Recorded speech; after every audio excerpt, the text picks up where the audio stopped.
Hello বন্ধুরা, আবারও একটা নতুন মিনি ব্লগে তোমাদের সবাইকে স্বাগত। আশা করি সবাই ভালো আছো আর আমিও খুব ভালো আছি।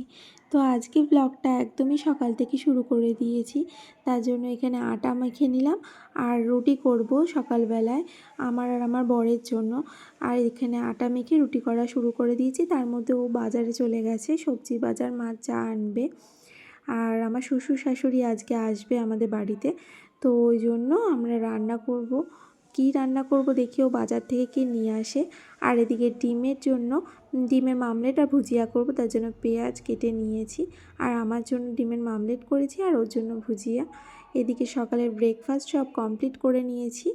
আর ওইদিকেও বাজার থেকে চলে আসারও সময় হয়ে গেছে। এদিকে সব খাওয়া দাওয়া কমপ্লিট করে চলে গেলাম সোজা ঘর গোছাতে। কালকেও আমার জন্য এই গোলাপ দুটো নিয়ে এসেছিলো, তো ভাবলাম এটা দিয়েই ঘরটা একটু ডেকোরেশন করে নিই। তো তারপরেই চলে গেলাম বিছানা তুলতে। আর বিছানা যেহেতু ওরা আসবে আজকে, বাবা মা, তো তার জন্য আমি ঘরে চাদরটা একটু পাল্টে নিলাম আর ঘরটা একটু গুছিয়ে নিলাম।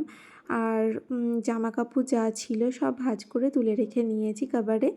আর এখন সব পরিষ্কার করা হয়ে যাওয়ার পরে আমি চলে আসলাম রান্নাঘরে। তার মধ্যে ও বাজার করে নিয়ে চলে এসেছিলো।